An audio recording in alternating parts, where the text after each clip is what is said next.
I'm Reed van Brunschot.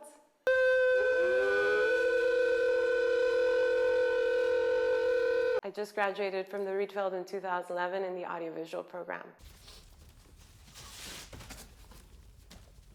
I'm a visual artist working with mixed media, painting, sculpture, performance, and video. And I tend to work in a pop-like language, touching on themes of childhood, memories, and home life. I always ask myself how I can tell a story with really basic elements. But there is this kind of universal language most people can understand, whether it be through objects or movements, and really basic things that most people can understand. And what really moves me is more the absurdities in life, and not just in these kind of weird objects, but just situations, kind of like a Seinfeld episode. There's always something funny or surreal that happens in life that reality tends to be more weirder than fiction sometimes. So I like triggering these memories of like childhood and growing up, or awkward times of falling down or being embarrassed. Maybe your first car ride or your first car crash. Maybe even your first kiss. I used it in a work that I did in art school about tension, where I did this whole monologue. The way you would as a kid, you practice in front of a mirror things you want to say to the person you like, or maybe you don't know how to kiss, so you practice kissing with a mirror. That's nice.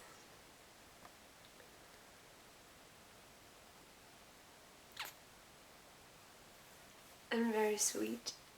But there's a funny thing with this action, because it has this really innocent side to it, but it also, you know, at the end of the day, you're kissing yourself, so it's got this dualistic, narcissistic nature to it. Dressed up like $1 million trooper,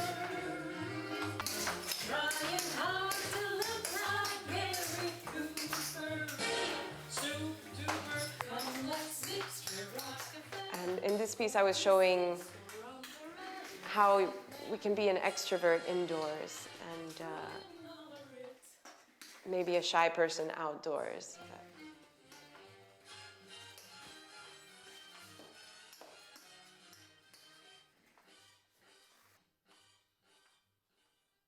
I got a chance to do an exchange in New York City in 2009.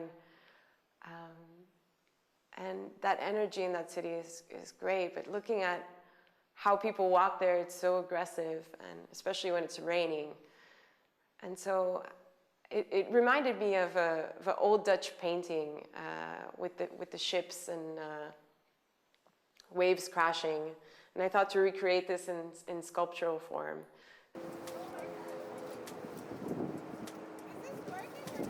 Yeah, yes it is.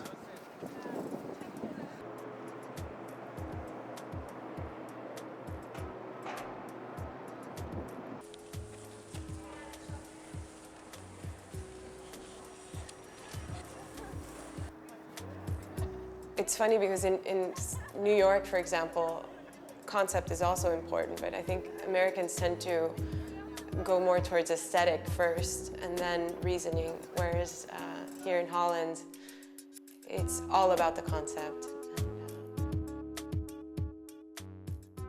The RIETVELD allowed me to play and explore a lot of mediums, more so than any other place could, I think. There's something interesting about these kind of goofy, bubbly things, very colorful. You know, often they're like kids' bouncy houses or something very, very happy. We took these 6-meter tall figures of Abraham and Sarah, these typical old people.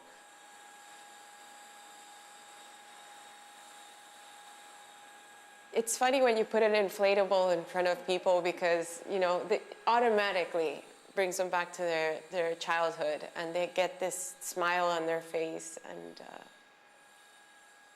that's the initial reaction, is this just boom, straight back to that childhood. So how do you play with that? How do you play with that initial reaction, you know?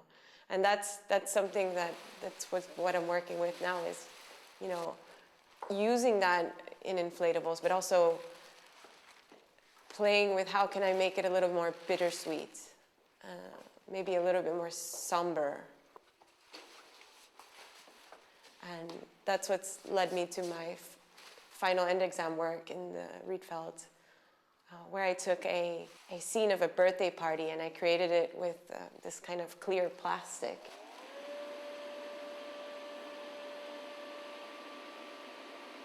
I sewed the whole thing. I sewed it myself, and I just kind of took away that color and made it more dreamlike. And it still had that reaction of that kind of happiness, like, oh, there's something blown up. But it also had this sadness to it,